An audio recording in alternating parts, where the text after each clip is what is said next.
6장 1절부터 5절까지 한번 읽어보세요.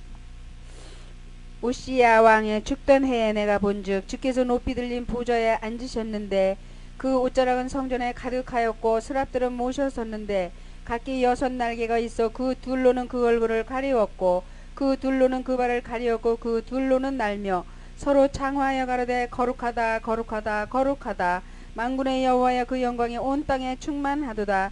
이같이 장화하는 자의 소리로 인하여 문지방의 터가 요동하며 집의 연기가 충만한지라.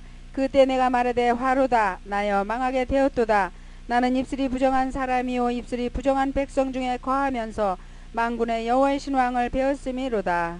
6장 5절 한번 더 읽어보세요. 그때 내가 말하되 화로다 나여 망하게 되었도다. 나는 입술이 부정한 사람이요 입술이 부정한 백성 중에 거하면서 만군의 여호와이신 왕을 배웠음이로다. 네. 그래서 하나님을 제대로 만난 사람은 무슨 현상이 일어나냐면요, 자기 자신이 비치게 돼 있어요. 틀림없습니다.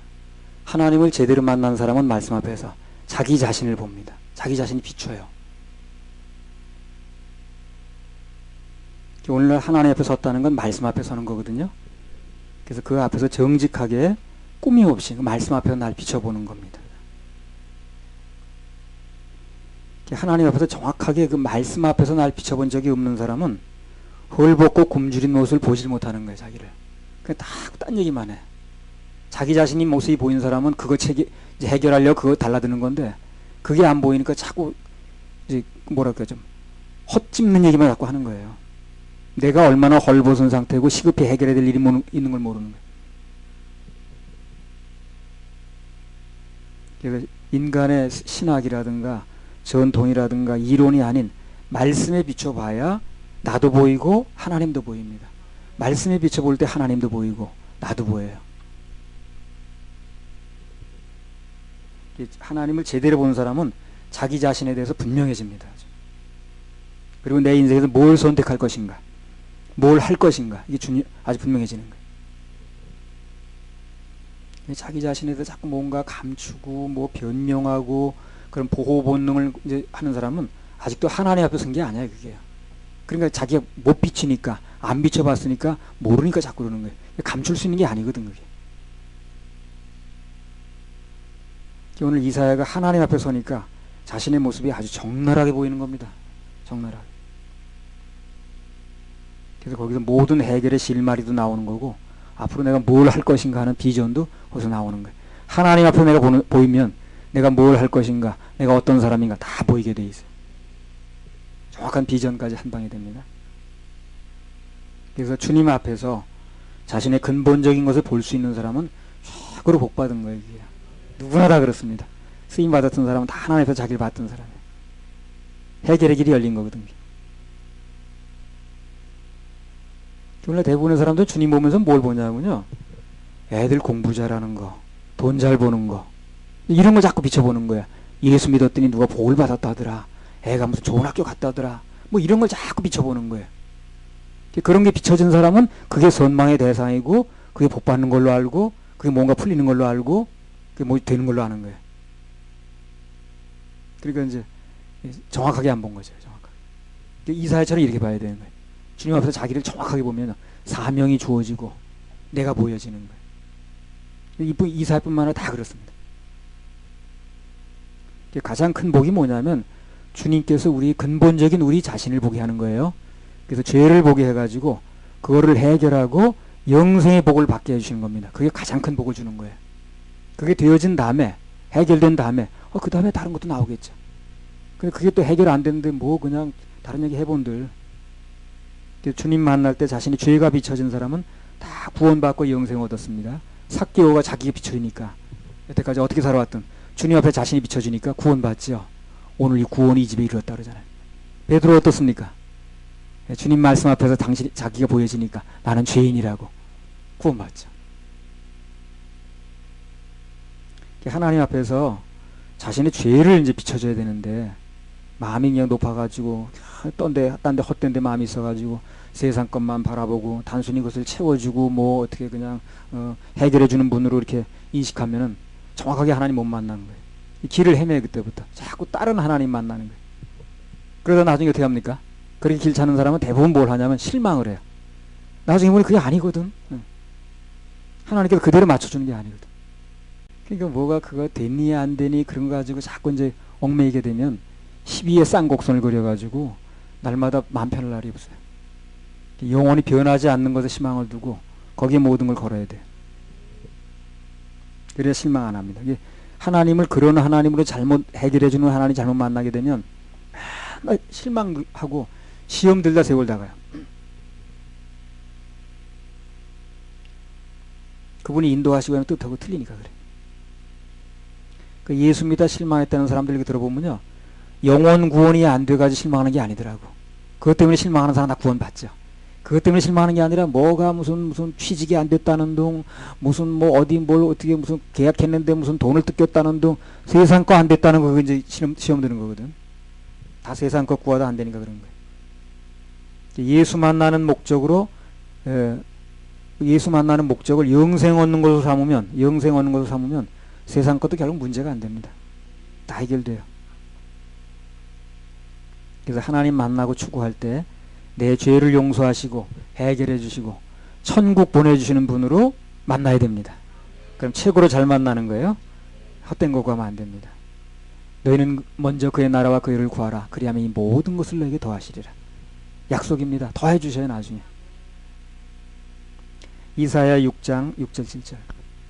때 그 사람의 하나가 화조로 단에서 취한 바 핀 수출 손에 가지고 내게로 날아와서 그것을 내 입에 대며 가로되 보라 이것이 내 입에 닿았으니 네 악이 제하여졌고 네 죄가 사하여졌느니라 하더라. 네. 스랍 천사 중에 하나의 천사의 종류 하나 이 사람들이요. 이 존재도 스랍 천사 중에 하나가 화조로 단에서 취한 바 핀 숯을 이사야 입에 대며 이것이 내 입에 닿았으니 네 악이 제하여졌고 네 죄가 사해졌다. 이렇게 얘기를 했습니다. 이게 무슨 얘기냐면요, 예수님의 보혈 없이도 피 없이도 그것만 갖다 대면 죄를 용서받는다는 얘기 아닙니다. 그 얘기가. 이미 단에서 그 화젓가락 꺼낼 때 그 단의 불이 어디서 나온 거냐면요, 뭡니까? 어디서 얻은 불씨예요. 그게 제물을 드리고 얻은 불씨라. 그래서 단에서 취했다는 얘기를 하는 거예요. 지금요. 출처를 얘기를 하는 거예요. 그러니까 그걸 대해서 죄가 사진다는 얘기가 아니고 그 불이 벌써 어디서 나온 거냐면 제물을 드리고 얻어진 불씨예요. 그래서 단에서 취했다는 얘기를 하는 거예요. 지금 출처를. 죄는 피 없이는 절대로 사함받지 못합니다. 저도 전에 2000년 11월 달에 월요일이었죠 아마 그날. 그 부천에 있는 어떤 장로교회에서 집회를 할 때, 전회 집회 때 똑같은 일을 체험했어요. 저도요. 임재중에 누워있는데 그 화젓가락 같은 걸 입에 딱 대더라고. 그래서 깜짝 놀래가지고 내가 이렇게 놀랄 정도. 그럼 그때 내가 구원받았느냐? 그렇지는 않다는 겁니다. 그 전에 이미 나는 예수님 보혈로 은혜로 구원을 받았는데 그 뒤에 일어나는 현상이지 입에 대는 순간에 구원을 받은 건 아니에요. 이미 예수님 보혈을 믿고 구원받은 상태지. 그러니까 이것은 입에 대해서 구원받는다고 얘기를 하는 건 아니에요. 자, 이사야 6장 7절 8절. 근데 사역자가 되려면, 구원받은 사람이 사역자가 되려면 그렇게 깨끗해지는 순간이 또 와야 되는 거예요. 그것을 내 입에 대며 가로되 보라 이것이 내 입에 닿았으니 내 악이 제하여졌고 네 죄가 사하여졌느니라 하더라. 내가 또 주의 목소리를 들은즉 이르시되 내가 누구를 보내면 누가 우리를 위하여 갈고 그때 내가 가로되 내가 여기 있나이다 나를 보내소서. 예, 그래서 사역자가 되려면 먼저 그 사람을 깨끗하게 하는 일을 하는 거죠. 기본적으로 죄로부터 용서가 돼야 되고, 그래야 사역자 길로 접어들 수 있습니다. 사실 그 죄사함의 확신도 없는, 거듭난 체험도 없는 사람들이 많이 또 사역자 하잖아요 지금요. 그런 상태에서 사역자 길로 접어드니까 그 밑에서 거듭난 생명이 나올 수가 없어요. 종류가 종류를 낳습니다. 그러니까 이 구원받는다, 죄사함 받는다, 거듭난다, 이것은요 기본 중에 기본이에요. 누가 그러더라고, 기본 중에 기본이라고. 근데 그 사람은 기본이 안 된 상태에서 그렇게 말하는 게 문제가 되는 거예요. 그게 해결된다면서 그렇게 말하면 문제가 없는데 그게 해결이 안 되고 자꾸 얘기를 하는 거예요. 기본 중에 기본이라고. 해결이 된 상태에서 얘기를 해야 되는 거예요. 자, 이사야 6장 8절. 내가 또 주의 목소리를 들은즉 이르시되 내가 누구를 보내면 누가 우리를 위하여 갈고 그때 내가 가로되 내가 여기 있나이다 나를 보내소서. 예, 그래서 하나님 앞에서 자기를 본 사람은 죄를 보게 돼 있고 그게 해결된 사람은 그 다음에 뭘 합니까? 예, 사명의 길로 나갑니다. 그 사람이 꼭 목살되는 게 아니라 할지라도 반드시 복음을 전하고 영혼을 건지는 그 일에 관심이 있게 돼 있어요. 그래서 하여튼 사역자가 아니라 할지라도 구원받은 사람은 누구나 다 그 다음부터는 모든 그 초점을 복음 전파하는데 증거하는데 거기에 초점을 맞춰야 됩니다. 그게 최고의 가치를 삼아야 돼. 그때 아마 이런 얘기도 나왔을걸. 그 속초 1차 집회에서 김아무개하고 이아무개하고 교제하는 사이인데 이아무개가 성경 공부 시간에 표정이 안 좋아서 왜 그런가 알아봤더니 김아무개 자매가 그 시간에 조금 늦더라는 거야. 그것 때문에 기분이 되게 나빴대요. 왜 약속을 해놓고 꼭 늦는 거야. 이렇게 기다리게 내 시간을 뺏는 거야. 습관적이네. 상투적이네. 그래가지고 화성남자 금성여자가요 안 맞을 수 있다는 거야. 다투고 살 수 있다는 거야. 그래 다투고 살 수 있다 할지라도 중요한 건 뭡니까? 그 인간적으로 안 맞는 다툼 때문에 하나님의 사명, 사역, 복음 전하는 게 영향을 받아서는 안 돼요. 그럼 계속 말려들어. 그렇게 되면 사단이 그걸 보고 나서 야, 이 사람은 요걸 건드리니까 하나님의 사역이 안 되네. 그럼 계속 그걸 건드리는 거예요. 그래서 그 부분이 맨날 싸워요. 그래서 인간적으로 좀 안 맞고 의견衝突이 있어도 관계없이 하나님 사명을 해야 돼. 그대로. 그러면 인간끼리 안 맞아 싸우는 것도 점점 잦아든다고 그러죠. 잦아든다는 게 뭡니까? 바람이 잦아든다는 게 뭐예요? 줄어든다고 말해요. 줄어든다. 근데 그걸 계속해서 인간적으로 안 맞고 싸우고 뭐 의견이 안 맞는 걸 하나님의 사명에다 결부시키면 그 부분은 계속 싸워요. 사단이 계속 부추기는 거예요. 그래가지고 결국 목적은 뭡니까? 그 부부끼리 맞게 만들어가지고 사이좋게 만든 게 사단의 목적이 아니라고 그랬죠. 뭐가 목적입니까? 하나님 사명 못 감당하게 만드는 거예요. 그걸 알아야 돼. 그러니까 예를 들어 우리 부부가 이거저거 의견적으로 안 맞았다. 그래도 사역 계속 해야 됩니다. 그럼 점점 안 맞는 것도 잦아들어요. 근데 안 맞을 때마다 그게 성질 나가지고 하나님 사역에 영향받죠. 맨날 싸우게 만드는 거예요. 그럼 사단의 목적이 두 부부 화합하게 만드는 목적이 아니라니까. 그걸 통해서 하나님 사역 못하게 만드는 거예요. 그 작전을 알아야지.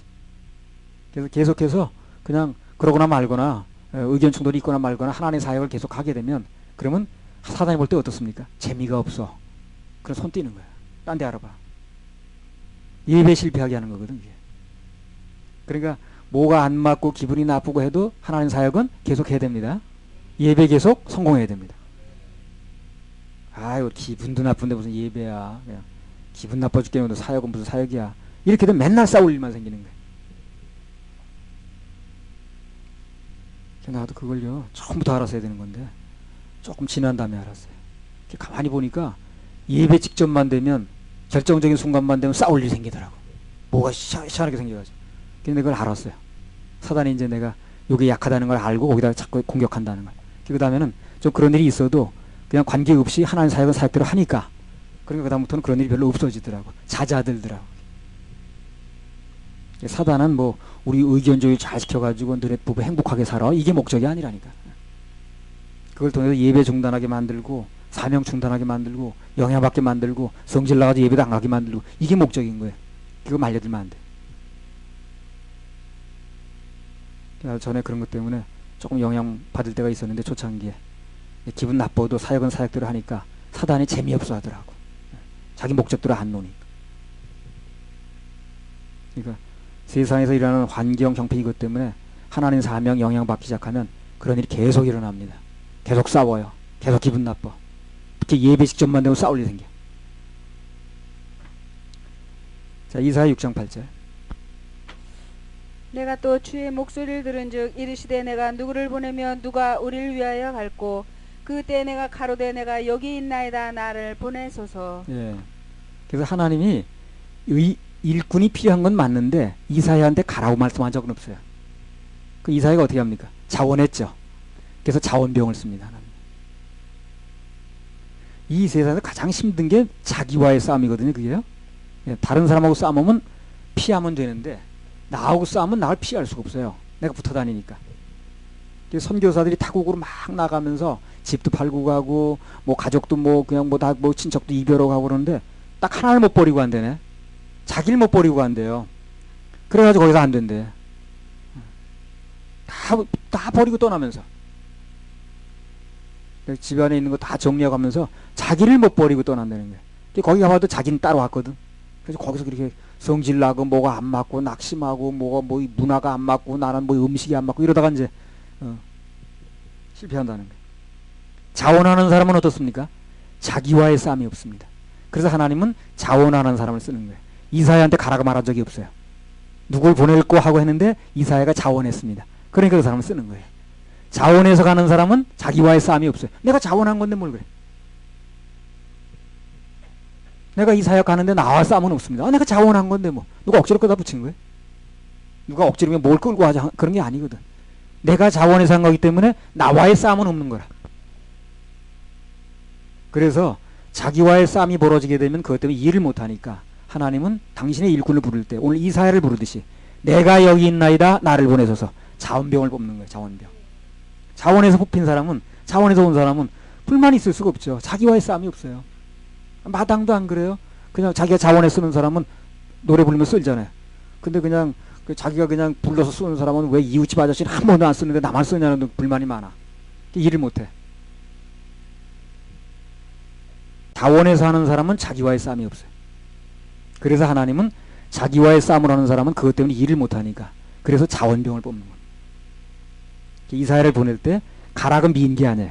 누굴 보낼고 하니까 이사야가 자원하는 거예요. 좋다. 그럼 네가 가라.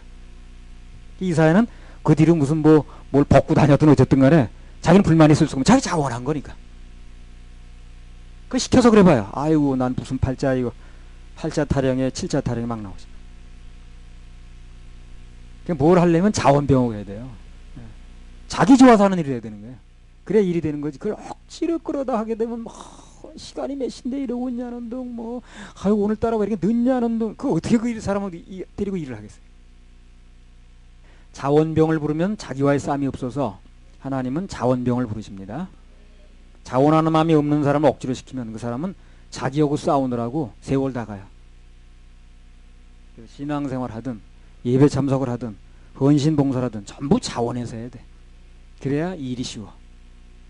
자원하는 마음이 없으면 대번 비교가 되고 불평이 생기고 원망이 생기고 왜 나만 하냐는 둥 뭐 나만 겪는 고통이냐는 둥 발이 막. 그래서 하나님은 오늘 이사야처럼 자원병을 찾는 겁니다. 직접 가라고 하지 않고 그가 자원하게끔 하는 거예요. 안 간다고 해서 그만인 거예요. 자원하는 마음이 있는 사람에게는 하나님 마음이 읽혀지고 부르시는 소리가 들립니다. 나도 그게 들리더라고. 전에 그 이 집회를 할 때 처음에 집회 때도 그랬고 그리고 이 집회를 이 구령 집회를 바꿀 때도 그 하나님의 마음이 보이더라고. 다른 사람은 안 보여서 그런지 모르지만 나는 보이더라고. 들리더라고. 야 그래서 나를 찾으시는구나 하는 마음이 들리니까 외면할 수 없어. 거절할 수 없어. 주님의 두 손을 잡았었네.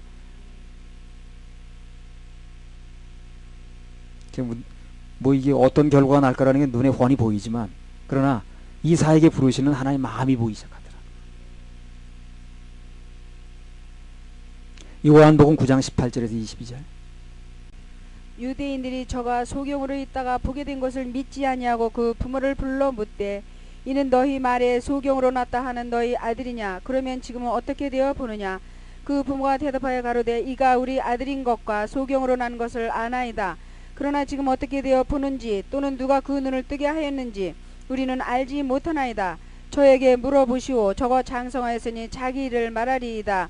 그 부모가 이렇게 말한 것은 이미 유대인들이 누구든지 예수를 그리스도로 시인하는 자는 출교하기로 결의하였으므로 저희를 무서워함이라. 예, 그러니까 자기 할 말이 분명히 있는데 사실이 분명히 정확하게 나왔는데 뭐가 무서운 거야?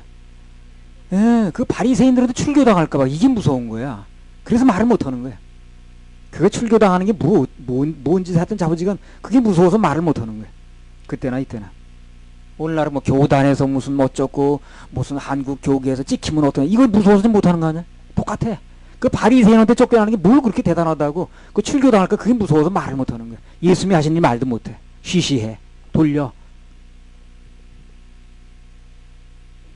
유대인들이 누구든지 예수 그리스도를 시인하면 출교하기를 결의했기 때문에 그게 무서워서 말 못하는 거예요. 그래서 하나같이 전부 자기 보호 본능 때문에 몸살이고 앉았을 때 한국 교계 눈치 본다고 망설이고 있을 때, 한마디로 말하면 바리새인 회에서 출교당할까 봐 그게 겁나서 그럴 때, 그러면 누가 이 자살 문제를 거론할 것이며 누가 잘못된 회계 문제를 거론할 것이며 이게 보이더라니까. 전부 몸살이고 있으면 그럼 누가 이 말을 할 것인가. 그러면 이 자살 문제 때문에 잘못 믿고 있는 거, 회개를 하면 죄가 없어진다고 믿고 있는 거, 이걸 누가 말할 것인가. 그러면 누가 나를 위해 갈고 하는 음성이 들리는 거예요 여기서. 그러니까 하나님 마음이 읽혀지더라고.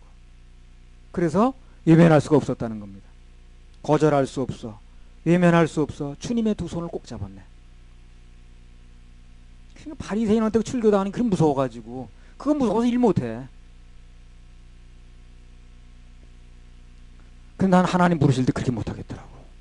고개를 못 꺾겠더라고. 야, 이게 지금 보여지는데, 전부 한국 교계에서 눈치 볼까봐 바리새인의 출교가 무서워서 그러는데, 이걸 누가 얘기할 것인가 하는 게 보여지니까 이거 못하겠더라고. 그래서 어려워도 이 사역을 한 겁니다. 지금도 하고 있는 거고요.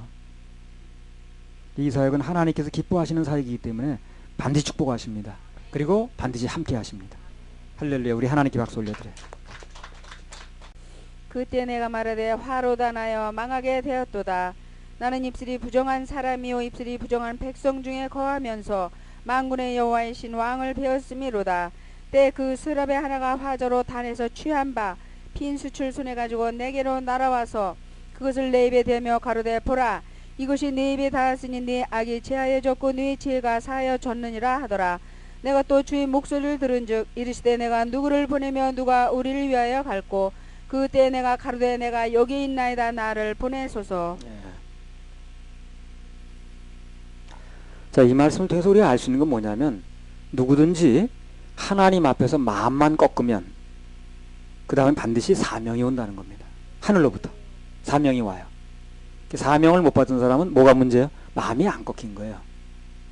성경대로만 보면 돼요. 그러니까 뭐 복잡하게 생각할 게 없이 성경대로만 보면 답이 나오게 돼 있어요.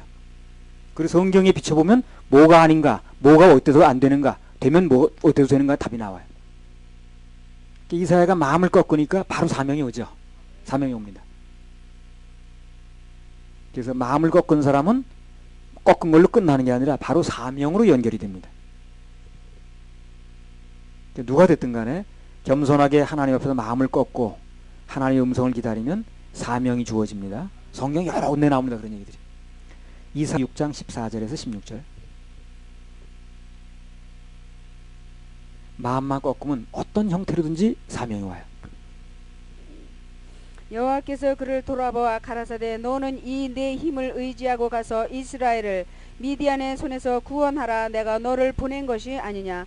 기드온이 그에게 대답하되 주여 내가 무엇으로 이스라엘을 구원하리이까. 보소서 나의 집은 므낫세 중에 극히 약하고 나는 내 아비 집에서 제일 작은 자니이다. 여호와께서 그에게 이르시되 내가 반드시 너와 함께 하리니 네가 미디안 사람 치기를 한 사람을 치듯 하리라. 하나님 앞에서 내가 이래봬도 뭐 그게 참 안 좋은 거야. 그게 바꿔 말하면 난 쓰임 받고 싶지 않아요 하는 얘기 똑같은 거예요. 그게 무슨 얘기인 줄 알고 해야 돼. 진짜 내가 이래봬도 뭐 저쩌고 무슨 내가 날 뭘로 보냐는 둥 뭐 이게 다 나는 지금 난 별로 쓰임 받은 마음이 없습니다 하는 거 똑같은 거예요. 꺾이지 않으면 쓸 수가 없어요. 기도는 어떻습니까? 하나님 자기 꺾죠. 난 제일 작은 집하고요. 므낫세 중 극히 약하고 내 아비 집에서 제일 작은 자라고 말해. 자기 꺾으니까. 그러니까 미디안의 손으로부터 구원해내는 사명이 반드시 주어지잖아요. 꺾으면 주어져요. 꺾으면. 시대를 막론하고 자기를 꺾은 사람 반드시 사명이 주어집니다. 틀림없습니다. 그럼 바꿔 말해서 안 꺾은 사람은 주어질 수가 없어요. 주어도 못해요. 그 사람은요. 자기가 걸려가지고 이래봬도 내가 이 짓을 하고 있어야 되냐 이래가지고 못해. 그 이사야가 안 꺾었으면 하겠어요? 내가 이래봬도 내가 멀쩡한 정신으로 벗고 3년 반을 다녀야 돼? 어쩌고. 안 되지. 그래서 특별한 걸 더 많이 보여줬어요. 이사야들. 구약에서. 메시아에 대해서 그거 누구도 보지 못했던 걸 보여주는 거예요. 마음만 꺾으면 그 사람에게는 틀림없이 하나님의 사명을 받는 특권이 주어집니다. 안 되는 사람은 마음이 안 꺾인 거예요. 아직도 뭐 이래봬도 내가 이게 남아있어서 안 되는 겁니다. 그 사람한테 몰래 시킬 수가 없는 거예요. 지켜봤자 자기하고 싸우느라고 정신없으니까. 진짜 싸울 대상하고 안 싸워. 출애굽기 4장 10절에서 12절.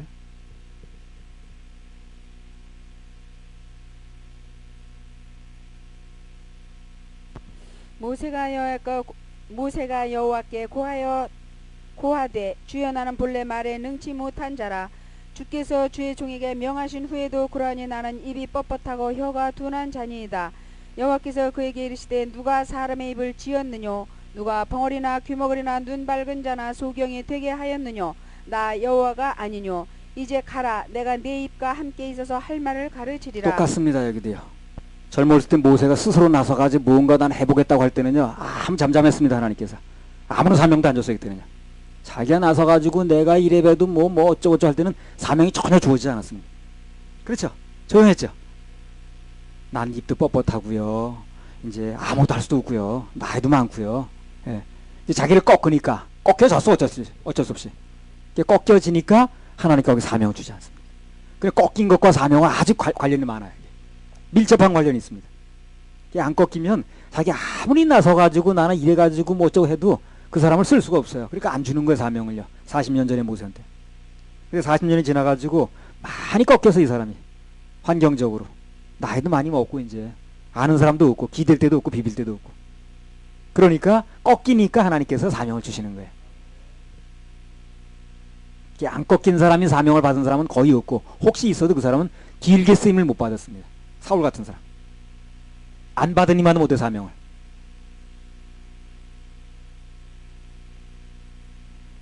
사울이 처음에도요 이게 사명을 받을 당시엔 겸손했어요. 이 사람들이요. 그래서 받은 거예요. 나중에 변해서 걱정이지. 사무엘상 9장 20절에서 22절 하면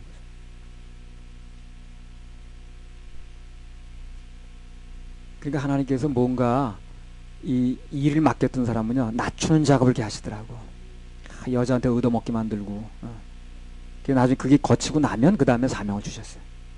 다 그렇습니다. 겨울 전에 이른데 암나기들을 염려하지 말라. 찾았느니라. 온 이스라엘에 사모하는 자가 누구냐? 너와 네 아비의 온 집이 아니냐? 사울이 대답하여 가로되 나는 이스라엘 지파의 가장 작은 지파 베냐민 사람이 아니오며 나의 가족은 베냐민 지파 모든 가족 중에 가장 미약하지 아니하니까 당신이 어찌하여 내게 이같이 말씀하시나이까? 사무엘이 사무엘과 그 사원을 인도하여 객실로 들어가서 청한 자 중 수석에 앉게 하였는데 객은 30명 가량이었더라. 예, 그래서 네가 이스라엘 사모하는 자가 누구냐? 너 아니냐? 그래서 너가 높일 거다 하게 이러니까 아유 내가 뭘 그런 거 높아지냐고. 나는 그냥 아주 정말 이렇게 미약한 자고 마음을 꺾어 있는 상태거든. 그러니까 거기다가 수석에 앉게 하는 거예요. 그러니까 살다가요 정말 죽어라 하네 정말. 너무 죽어라 하는 죽어라 아닙니다. 그게 살라입니다. 해석을 잘해야 돼요.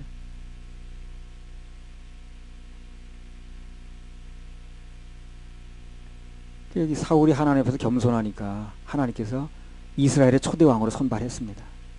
능력을 구하지 말고 뭘 해야 되는 거예요? 마음을 꺾어야 되는 거죠. 능력을 구해서 쓰임받는 게 아니라 마음을 꺾어야 쓰임받는 거예요. 마음이라는 게 내 스스로 꺾이지 않으니까 누군가 꺾어줄 때 꺾이면 그러면 그 수지 맞는 겁니다. 쓰임받는 거예요. 하늘로부터 사명이 옵니다. 그러니까 난 부족함도 없고 누가 나한테 말할 것도 없고 나는 뭐 모자라는 게 없는데 뭘 그래. 자신만만하고 그거 위험한 겁니다. 내려갈 길밖에 없어요. 올라갈 일이 없어요. 계시록 3장 14절에 17절.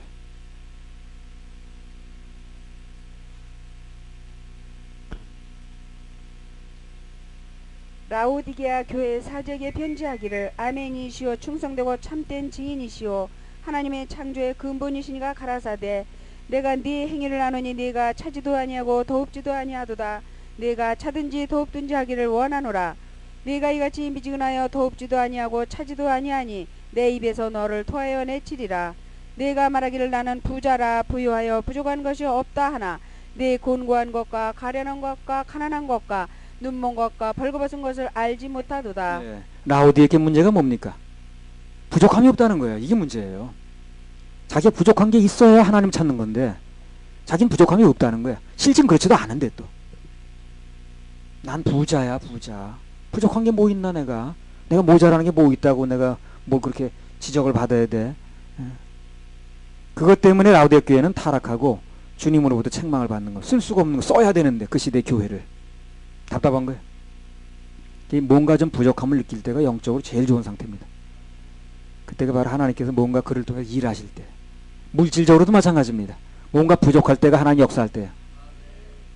그 가나의 혼인잔치에서 포도주가 나무 돌아갔으면 기적을 베풀 일이 없죠. 모자랐으니까 기적이 일어나는 거예요.